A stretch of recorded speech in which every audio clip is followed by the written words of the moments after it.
새 말씀, 새 부대, 새 노래. 5일차 마태복음 8장 28절로 34절. 주님이 고쳐주실 것을 믿으라. 아버지 하나님, 주님이 고쳐주실 것을 믿으며 예수 그리스도를 내 인생의 구주로 고백하기 원합니다. 예수님의 이름으로 기도하옵나이다. 아멘.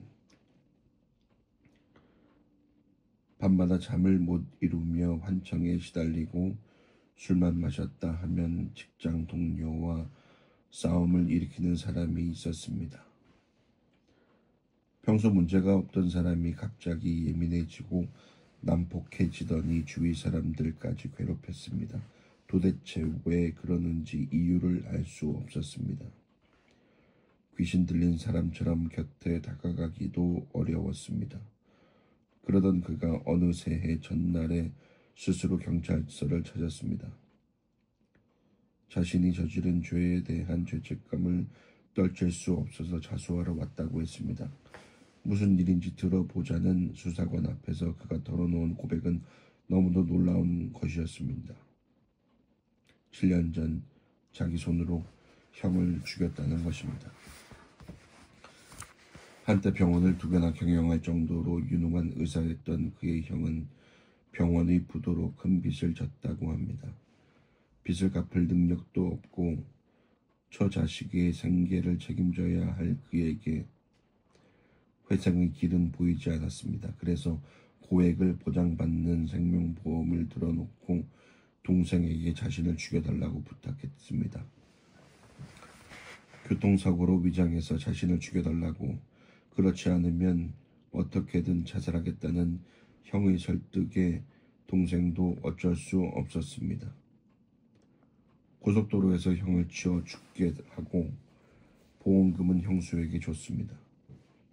그 뒤 7년 동안 밤마다 형이 찾아와 원망 섞인 표정으로 왜 나를 죽였느냐며 방문을 두드리는 꿈에 시달렸습니다. 다른 사람과 이야기할 때도 형을 죽인 놈이라는 환청이 들렸습니다. 죄책감을 견디지 못해 결국 자수했지만 자수를 해도 마음이 시원하지 않다고 했습니다. 의사인 형과 버젓한 직장인이었던 동생, 30대의 두 엘리트 청년이 왜 이런 선택을 해야 했을까요? 고액의 보험금이 한 사람의 목숨을 버리고 또 한 사람의 인생을 망쳐도 좋을 만한 가치가 있는 것일까요? 돈이 문제가 아닙니다. 부도가 나고 빚을 진 것이 문제가 아닙니다. 어떤 문제가 있고 어떤 죄를 지어서도 나에게 예수님이 어떤 분인 것인가에 따라서 해결이 될 수도 안 될 수도 있습니다. 오늘 당장 인생을 끝내고 싶은 고난 가운데 있습니까? 나에게 예수님이 구세주라면 아직 믿음이 없어도 조금이라도 예수님을 알고 싶어 한다면, 그 이름을 한 번이라도 들어본 적이 있다면 그것으로 충분합니다. 그것만으로도 살 길이 있습니다. 당신에게 예수님은 어떤 분입니까? 나를 괴롭게 하시는 예수님, 또 예수께서 건너편 가다라 지방에 가심에 귀신 들린 자 둘이 무덤 사이에서 나와 예수를 만나니 저희는 심히 사나워 아무도 그 길을 지나갈 수 없을 만하더라. 마태복음 8장 28절 말씀. 아멘. 병고침을 바라는 문둥병자와 백부장의 하인, 주님을 따르면서도 광풍 가운데서 두려워하는 제자들과 하나하나 함께 하신 예수님은 오늘은 무덤 사이에 있는 귀신 들린 자를 만나러 가십니다. 사역의 범위는 이렇게 넓혀가는 것입니다. 할수록 할만하고 쉬워지는 것이 아니라 시간이 갈수록 생각하기도 싫은 힘든 사람을 찾아가는 것이 신앙의 진보입니다. 내가 어울리고 싶고 만나고 싶은 사람만 함께하는 것은 퇴보입니다. 예수님을 쫓으려면 주님이 행하시는 이 순서를 따라야 합니다. 귀신 들린 자의 특징은 외로움입니다. 사람을 피해 무덤 사이에 살면서 죽고만 싶은 고독입니다. 심히 사나워 누구도 다가갈 수 없고 혈계가 쏟아오르고 자폐 증상까지 보입니다. 감정적이고 정서적인 교류가 불가능하니 어디에 있어도 어둡고 불안정합니다. 무덤이 집이고 집이 곧 무덤입니다. 가정은 천국의 모형인데 가정을 파괴하고 집을 싫어하는 것이 사단의 속성입니다. 그래서 사단의 지배를 받은 사람은 집에 있지를 못하고 들로 산으로 나다닙니다. 아무도 묶어둘 수가 없습니다. 다른 복음서를 보면 쇠사슬로 묶어도 그것을 끊고 나와서 묶어둘 수가 없습니다. 쾌락과 중독과 음란의 귀신이 들린 우리 가족도 집을 나가 돌아다닙니다. 여자와 술과 도박과 폭력을 찾아다닙니다. 또 한 가지 부끄러움이 없는 것이 귀신 들린 자의 특징입니다. 같은 기사를 기록한 누가복음 8장을 보면 귀신 들린 이 사람은 오랫동안 옷을 입지 않았습니다. 술과 도박, 여자와 도박을 찾아다니면서 벌거벗은 악과 음란이 드러나도 부끄러운 것을 모릅니다. 여자를 찾아와 부끄러운 것이 없습니다. 누가 뭐라고 하면 더 사나워지고 의심과 피해망상이 더 심해져서 아무도 그 길로 지나갈 수 없습니다. 많이 배운 지식과 학벌과 오랜 신앙생활도 다 소용없습니다. 상처와 죄로 귀신 들린 자에게는 우리 힘으로는 어쩔 수 없는 고독과 사나움과 어둠이 있습니다. 이에 저희가 소리질러 가로되 하나님의 아들이여 우리와 당신과 무슨 상관이 있나이까? 때가 이르기 전에 우리를 괴롭게 하려고 여기 오셨나이까 하더니 마태복음 8장 29절 말씀. 아멘. 귀신 들린 자 둘이 왜 우리를 괴롭히냐고 주님께 고함을 치며 항의합니다. 의사가 환자를 진찰하고서 당신은 병이 걸렸다고 하면 환자와 그 가족의 마음은 괴로울 것입니다. 하지만 그것은 괴롭힘이라고 할 수 없습니다.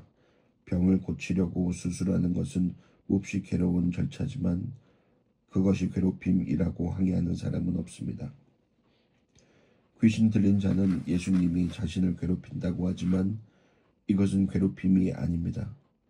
주님이 그들을 고치러 오신 것입니다. 주님은 나와 우리 가정을 고치려고 찾아보십니다. 그 과정이 어렵고 고달파도 그것은 괴로움이 아닙니다. 회복과 구원을 위한 생명의 역사입니다. 놀랍게도 귀신은 예수님을 정확히 알아봅니다. 수제자로 꼽히는 베드로도 예수님을 만나고 3년 뒤에야 주는 그리스도시요 살아계신 하나님의 아들이라고 고백했습니다. 그런데 귀신은 예수님의 공생애가 시작될 때부터 예수님을 알아봅니다. 이 귀신들이 바로 타락한 천사들이기 때문입니다. 천군 천사들과 함께 하나님을 찬양하던 이들이 타락해서 내려와 완전히 달라졌습니다. 우리 주위에도 한때 하나님을 경배하며 믿음이 좋던 사람이 어쩌다 저렇게 변했지 라는 말을 들을 때가 있습니다. 천사처럼 보기에 좋고 남부럽지 않은 지식과 지위를 가진 사람 중에도 그런 경우가 있습니다. 모태신앙으로 자라서 신학을 전공하고도 방송에 나와 하나님을 대적하는 강의를 하고 그것으로 인기를 끄는 철학자도 있습니다. 모태신앙의 신학을 공부하고 예수님이 하나님의 아들이신 것을 알아도 그분을 인생의 주인으로 영접하지는 않았기 때문입니다. 지식으로는 알아도 예수 그리스도의 인격적인 만남이 없었기 때문입니다. 몇 년 전 캐나다에서 유학생활을 하던 자매가 한국에 와서 우리들 교회에 등록했습니다. 새 가족 모임에서 자신을 소개하는 시간이었습니다. 집안 형편이 어려워져서 유학을 접고 돌아왔는데 그것이 감사하다고 했습니다. 엄마는 힘들어도 학비를 대주겠다고 유학을 마치라고 하지만 자신은 아쉽지 않다고 했습니다. 그러면서 하나님과의 만남이 진짜 중요하죠. 명문대학에 가고 주님과 멀어지면 무슨 소용이 있겠어요? 라고 말하는 것입니다. 어찌나 멋있던지 듣고 있던 모든 사람이 박수를 쳤습니다. 귀신들은 때가 이르기 전에 괴롭히려 오셨느냐고 했습니다. 이 귀신들은 예수님의 구속의 때도 알고 있습니다. 예수님이 구원을 위해 이 땅에 오셨고 그 때가 있다는 것을 알고 있습니다. 귀신들의 말처럼 때가 이르기 전에 예수님을 믿으라고 하는 것이 괴롭힘이 됩니다. 믿으라고 전할수록 더 사나워져 교회를 핍박하고 초월적인 힘으로 집을 뛰쳐나가고 술을 마시고 때려 부수고 중독에 빠집니다. 옳은 말인 것을 알았어도 괴롭고 일부러 잊으려고 애쓰는 것입니다. 그러다가 너 예수 믿는 것은 좋은데 나는 괴롭히지 마. 아직은 때가 아니라니까. 때가 되면 나갈 테니 나 좀 내버려둬 하는 것이 귀신 들린 자의 외침입니다. 세상이 하나님을 대적하기에 복음을 듣고 괴로운 것은 당연한 반응입니다. 그래도 정말 감사한 것은 괴로워하는 그들에게 소망이 있다는 것입니다. 괴로운 것은 그 안에 죄의식이 있기 때문입니다. 복음을 듣고 찔림을 받아서 괴로워하는 사람은 귀신 들린 자처럼 악을 쓰며 거부하다가도 언젠가는 돌아올 소망이 있습니다. 진정 안타까운 사람은 괴로움도 죄의식도 느끼지 못하는 사람입니다. 현대 사회의 가장 무서운 병이 반사회적 인격장애인 사이코패스라고 합니다. 그들은 기쁨이나 슬픔, 후회나 연민을 전혀 느끼지 못합니다. 그래서 아무 죄책감 없이 거짓말을 하고 범죄 행위를 합니다. 자기 충동과 욕구만 채우면서 그것이 얼마나 남을 괴롭게 하는지 인식하지 못하는 것입니다. 그런 사람은 자기 기분만 만족시켜주면 교회도 얼마든지 같이 갑니다. 겉으로는 잘 지내는 것처럼 보일 수 있습니다. 하지만 그 안에 죄의식도 회개도 없기 때문에 평생 구원받지 못한 채로 살다가 갈 수 있습니다. 그것이 얼마나 두려운 일입니까? 그래서 괴로워서 악을 쓰더라도 예수님을 향해 악을 쓰는 사람에게 희망이 있는 것입니다.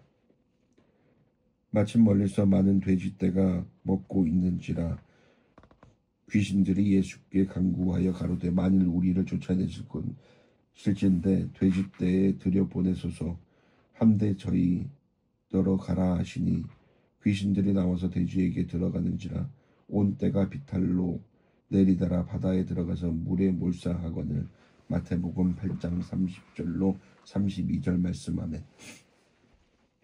세브란스 병원의 의사였던 손희연 목사님은 한때 하나님을 부인했다고 합니다. 환자 가운데 목사나 의사가 죽음 앞에서 비참해지고 더 살고 싶어 하는 것을 보면 평생 목회를 하고 사람을 고쳐도 저렇게 죽음의 세력을 극복하지 못한다면 예수 믿어서 뭐하나 하는 생각이 들었습니다. 인간은 무의식적으로 죽음을 두려워합니다. 그래서 자신이 죽게 됐을 때 2,000마리의 돼지떼가 몰사하거나 말거나 그 돼지떼에 들어가겠다고 합니다. 귀신 들린 자의 또 다른 특징은 저밖에 모르고 이기적인 것입니다. 다른 사람을 괴롭게 하다가 이제는 내 유익을 위해 남의 희생은 아랑곳하지 않습니다. 나만 살면 그만입니다. 내가 당장 죽게 생겼으니 집을 팔아서라도 나를 도와줘야 해. 전 재산을 없애서라도 나는 살아야 해 하며 제 살 길을 찾습니다. 괴로워하는 귀신들이 물러가려면 몰사해야 할 돼지떼가 있습니다. 죽어야 할 돼지떼가 있습니다. 너무 괴로우면 돼지떼고 재산이고 뭐고 살려달라고 간구가 저절로 나옵니다. 저도 산부인과 의사로 아쉬울 것 없던 남편이 예수님을 안 믿는 것 때문에 마음이 괴로웠습니다. 남편은 복음을 거부하면서도 낙태 시술을 한 죄책감 때문에 스스로 괴로워했습니다. 그것을 보며 병원이 망해서라도 남편이 하나님을 찾게 해달라는 기도를 드리게 되었습니다. 더 나아가 제 생명을 걷어 가셔서라도 남편을 구원해 달라고 기도했습니다. 하나님을 몰라서 괴롭게 사는 남편을 생각하면 돈도 목숨도 아깝지 않습니다. 당시의 돼지는 부정한 것으로 여기는 짐승입니다. 내가 움켜쥐고 있는 재산, 나의 돼지 떼는 부정한 것입니다. 없어져도 아깝지 않은 것입니다. 한 영혼이 천하보다 귀한데 영혼 구원을 어찌 한낱 돼지 떼 재물과 명성에 비할 수 있겠습니까? 부정한 재물이라도 그것이 구원을 위해 쓰인다면 더할 나위 없는 축복입니다. 없어져도 아깝지 않은 재물과 건강과 명성을 잃고 천하보다 귀한 구원을 얻었으니 나의 돼지떼가 몰살한 것은 너무도 감사한 일입니다. C.S. 루이스는 이 세상의 모든 책을 다 모아도 그것의 가치는 한 영혼을 구원한 것보다 못하다고 했습니다. 영혼 구원이 그토록 중요한 것입니다. 온 세상의 변화는 한 영혼의 변화에서 시작됩니다. 한 집안에 구원받은 한 사람은 금보다 다이아몬드보다 귀한 재산입니다. 내 집에 예수 믿는 한 사람이 있는 것은 억만금보다 온 우주보다 더 귀한 것입니다. 남편이 믿음 없이 의사로 살면서 부정한 돈을 벌었었는지는 모르지만 참 성실하게 살았습니다. 자기 나름대로 최선을 다해 살다가 갑자기 죽음을 맞았습니다. 급성 간암으로 쓰러져 하루 만에 세상을 떠났습니다. 마지막에 목사님 앞에서 자신의 죄를 회개하며 주님을 영접하고 갔습니다. 주님을 영접한 뒤에는 더 살겠다고 아우성치지 않고 평강의 모습을 보이고 갔습니다. 투병 기간도 없이 갔으니 남아있는 저와 가족들에게 재물과 감정과 시간이 손해를 전혀 끼치지 않고 떠났습니다. 아무리 생각해도 그러기가 쉽지 않은데 하나님이 저와 우리 집안을 사용하려고 최선의 길로 인도하셨다고 생각합니다. 살아서 주님께 헌신하지 못하고 일찍 떠난 것이 아쉬운 마음도 있습니다. 하지만 남편이 구원받지 못하고 더 살았더라면 자신의 성실함과 욕심으로 치닫다가 비탈로 내리더라 몰살했을지도 모릅니다. 육신의 생명을 잠시 연장하려고 재물과 시간을 몰살시키면서 사망으로 치닫는 사람이 참으로 많습니다. 그렇게 해서 살아나면 뭐합니까? 돈으로 최고의 치료를 받아서 잠시 더 사는 것과 쓰러지고 하루 만에 세상을 떠났어도 영생을 얻는 남편의 삶은 비교할 수 없는 것입니다.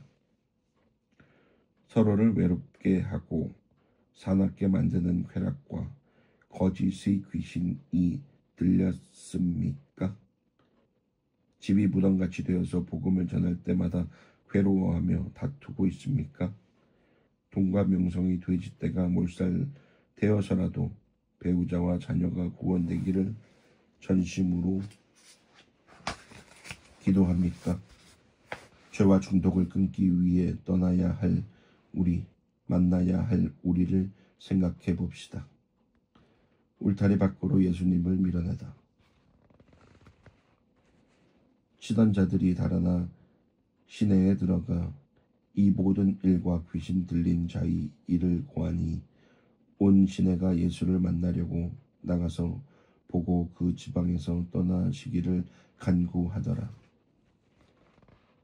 가다라 지방은 그리스와 시리아의 이방 문화가 판을 치던 곳입니다.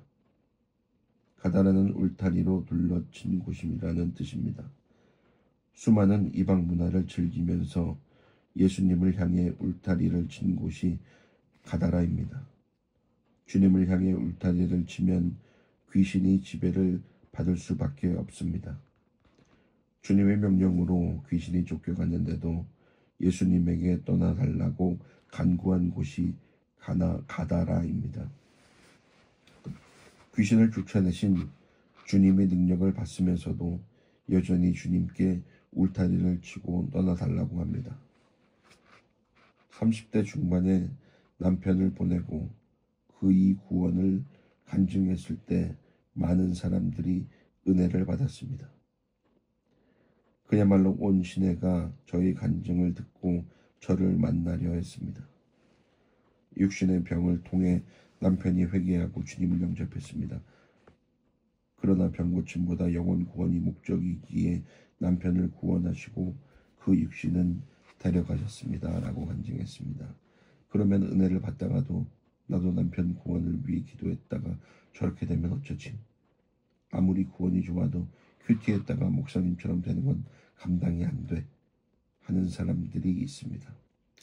그래서 나는 큐티 안 해도 괜찮아요. 제발 떠나주세요 하고 간구합니다.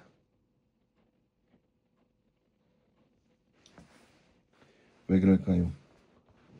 귀신이 쫓아난 것은 좋지만 돼지 2,000마리는 아깝기 때문입니다. 예수님이 이 병도 고치시고 귀신도 쫓으신 것은 알지만 예수님을 믿었다가 내 돼지떼를 잃을까봐 두려운 것입니다. 가다라 사람들은 무덤 사이에서 사납게 구는 귀신 들린 자들이 사라지기를 원했을 것입니다. 마주치기도 싫고 생각하기도 싫었을 것입니다. 그런데 그따위 사람들을 구원하겠다고 돼지 2,000마리를 잃었으니 분한 것이 당연합니다. 힘들고 귀찮은 사람을 고쳐준 것은 고마운데 돼지 2,000마리를 손해본 것을 생각하니 기뻐할 수가 없는 것입니다. 온 시내 사람들이 구원에 관심이 있어서 나가본 것이 아닙니다. 은혜로 고침을 받고 구원받은 간증을 해도 성령 안에서 말씀으로 하나가 되지 않으면 떠나기를 간구합니다. 내가 예수 믿고 큐티에서 달라진 것은 좋은데 나는 감당이 안 돼 하면서 좀 떠나달라고 합니다. 영혼 구원보다 기쁘고 귀한 일이 없는데도 함께 웃고 기뻐할 수가 없는 것입니다. 우리들 교회는 고난과 재해를 나누는 간증이 끊이지 않습니다. 목장뿐 아니라 주일 예배에도 그 주의 말씀을 적용하는 간증 시간이 있습니다. 그 간증이 제 설교와 함께 기독교 TV에 방송되면서 설교보다 간증의 은혜를 받고 찾아오기도 합니다. 우리들 교회를 보면서 외부 목사님들이나 교계 분들이 놀라워하는 것은 그렇게 삶을 나누고 상처받거나 떠나는 사람이 없다는 것입니다. 경건해 보이는 집사님이 나와서 나에게 음란의 문제가 있습니다 라고 고백하고 아무런 집사님이 아들이 강단에 올라와서 저는 알코올 중독자입니다 라고 간증합니다. 그럼에도 그것으로 정죄하거나 실족했다는 말은 아직 들어보지 못했습니다. 간혹 간증한 당사자가 감당이 안 돼서 낙심하는 경우도 있다고 합니다. 그런데 우리들 교회에서는 죄를 나눌 때마다 모두가 격려하고 기도합니다. 죄를 나눈 사람들이 공동체의 리더로 세워지고 목자와 부목자로 섬기고 있습니다. 날마다 우리는 모두가 100% 죄인이고 모든 것은 각자의 삶의 결론이다 라고 외치다 보니 어떤 간증에도 놀라지 않습니다. 간증의 내용이 어떠하든지 그 결론인 영혼 구원 때문에 함께 울고 함께 기뻐하는 공동체가 된 것입니다. 귀신 들린 자 같던 가족과 지체가 구원받고 변화되는 것을 보면서 함께 기뻐합니까?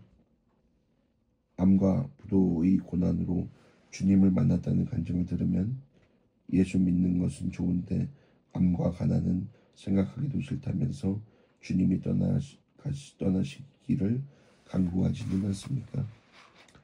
내 가족이 가다라처럼 주님께 울타리를 치고 있는 것은 내가 구원보다 세상을 향해 있기 때문이라는 것을 인정합니까?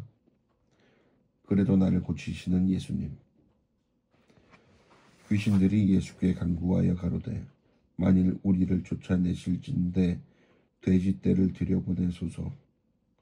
한데 저희더러 가라 하시니 귀신들이 나와서 돼지에게로 들어가는지라. 온 떼가 비탈 내리다라 바다에 들어가서 물에서 몰살하거늘. 마태복음 8장 31절로 32절 말씀. 아멘. 마가복음 5장을 보면 이들에게 들어간 귀신의 이름이 군대며 그 수가 많다고 기록되어 있습니다.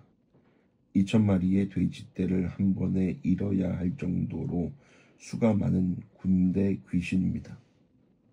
군대가 한 사람에게 들어갔으니 얼마나 괴로움이 크겠습니까? 이길 수 없는 군대 귀신이 이끌려 음란과 중독으로 자살 충동으로 끌려다닙니다. 귀신은 부정하게 여기던 돼지처럼 더러운 것과 더러운 것을 좋아합니다. 양은 목자를 알아보지만 돼지는 주인이 아니어도 먹이만 주면 따라갑니다. 하나님을 주인으로 모시지 않기 때문에 귀신이 들어가기에 좋은 부정한 환경이 되는 것입니다. 하나님이 아닌 자기 만족을 추구하고 쾌락을 쫓으니 음란과 더러운 것에 빠질 수밖에 없습니다. 귀신이 군대로 들어왔으니 그것을 고치기 위한 손해도 엄청납니다. 돼지 2,000마리를 단번에 잃어야 할 만큼 대가를 치러야 합니다. 그러나 비용이 아무리 많이 들어도 예수님은 고통받는 사람을 고쳐주십니다. 자식이 병에 걸렸는데 수술비가 1,000만 원이면 수술받게 하고 3,000만 원이면 안 받게 하겠습니까? 주님은 온 우주를 없애서라도 나를 고치시는 분입니다. 비용이 얼마나 들든 고쳐주십니다. 돈과 주님의 사랑은 비교할 수 없는 것입니다. 돼지 2,000마리가 아깝다고 주님을 떠나시게 해서는 안 됩니다. 어떤 대가를 치르더라도 나와 내 가족을 고치시는 주님을 울타리 밖으로 밀어내서는 안 됩니다. 예수님은 가다라 지방의 귀신 들린 자들을 고치려고 돼지 2,000마리의 값을 치르셨습니다. 우리는 한 영혼을 고치기 위해 무엇을 투자할 수 있습니까? 음란과 도박과 술 귀신이 들린 가족이 전 재산을 나한테 내놔라. 그러면 교회 다니겠다. 라고 하면 어떻게 하시겠습니까? 그 영혼이 하나님을 만날 수만 있다면 천하를 잃어도 아깝지 않다고 다 가져가라고 할 수 있습니까? 구원이고 뭐고 손해보기는 싫은 것이 우리의 솔직한 마음입니다. 전 재산은커녕 내 시간을 쓰기도 아까운 사람들입니다. 가출하고 속썩이면서 용돈 필요할 때만 들어오는 자녀, 생활비를 안 주면서 여자 만나고 술 마시는데 수백만 원을 써대는 남편, 집안의 골칫거리로 끊임없이 도움을 요구하는 시동생, 사치하느라고 자식까지 신용불량자로 만드는 시부모님, 그런 사람들을 위해 무엇도 아깝지 않으니 교회만 다니라고 예수만 믿어달라고 말할 수 있습니까? 세상의 화려한 문화가 판을 치고 주님께 울타리를 치고 있는 가다라에서 주님께 검증받은 사람은 귀신 들린 자 둘입니다. 문제없이 잘 살고 있는 온 시내 사람들은 주님이 떠나가시기를 간구했습니다. 귀신이 떠나다는 소식을 듣고 예수를 만나려고 나가서 봤지만 그뿐이었습니다. 우리를 고치시는 주님, 구원의 주님을 구경거리로만 여겼습니다. 회복을 간구하지 않고 주님이 떠나시기를 간구했습니다. 불행히도 예수님은 그들의 간구대로 가다라를 떠나십니다. 주님이 그들의 잘못된 간구에 응답하신 것은 가다라의 가장 큰 불행입니다. 우리는 가정을 떠날 수 없습니다. 아내가 예수 믿는 것 때문에 이혼을 요구하며 가정을 떠나달라고 하는 남편이 있습니다. 그렇다고 가정을 떠나고 이혼한다면 그것은 그 집안 최고의 불행입니다. 끝까지 참고 인내해야 하는 이유는 도저히 받아들일 것 같지 않은 가다라의 소망이 있기 때문입니다. 온 시내가 돌아오지는 못해도 주님이 반드시 고쳐주실 귀신 들린 자, 힘든 자들이 가다라에 있기 때문입니다. 귀신 들린 자들은 괴로워도 주님을 만나고 고침을 받았습니다. 귀신 들려 괴로운 사람보다 더 불행한 사람은 자신의 지식과 교양으로 주님을 쫓아내는 사람입니다. 주님을 따르는 사람은 귀신 들렸다가 고침을 받는 사람입니다. 어떤 귀신이 들렸어도 주님께 고침을 받고 귀신이 떠나면 그 사람이 제일 온전한 사람입니다. 우리는 예수님을 누구로 압니까?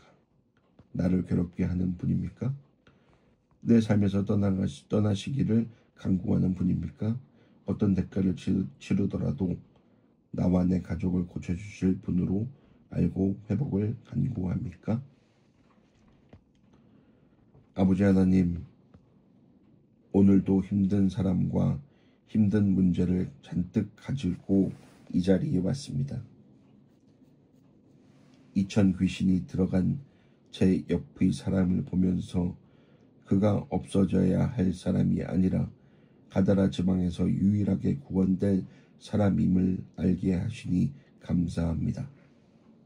저희 교양으로 구원되지 않습니다. 온 동네 사람들은 잠시 동안의 고통도 견디지 못해서 구원 때문이 아니라 돼지 2,000마리가 아까워서 주님이 떠나시기를 간구했습니다. 저는 죽든지 떠나든지 그것이 해결책이라고 생각했습니다. 그런데 주님은 포기하지 않고 찾아가 만나주시고 어마어마한 비용을 쓰면서 귀신 들린 자를 구원하셨습니다. 저는 할 수 없습니다. 시간과 감정도 아깝고 쓰레기처럼 보이는 그 사람에게 투자할 정성도 없습니다. 주님, 이렇게 이기적인 제 안의 귀신이 먼저 없어지기를 원합니다. 온전히 구원만 목적이 되지 못하는 저를 불쌍히 여겨주시옵소서. 구원을 위해 어떤 것도 아끼지 않고 오직 구원을 위해 간구하게 하옵소서. 그 안의 귀신으로 괴로워하는 제 옆의 가족들을 안타까운 마음으로 보기 원합니다. 어쩔 수 없이 술을 마시고 중독에 빠진 그들은 스스로 중독을 끊을 수 없습니다. 사나워서 그들도 그 길로 지나갈 수 없는 가족들을 불쌍히 여겨 주시옵소서. 집집마다 귀신 들린 사람을 위해 기도하오니 나사렛 예수의 이름으로 고쳐주시옵소서. 고쳐주시옵소서. 주님이 이 일을 하실 것을 믿습니다. 함께 해 주시옵소서. 모두가 나은 것을 증거하며 온전한 정신과 육체로 교회에 나올 수 있도록 인도해 주시옵소서. 예수님의 이름으로 기도하옵나이다. 아멘.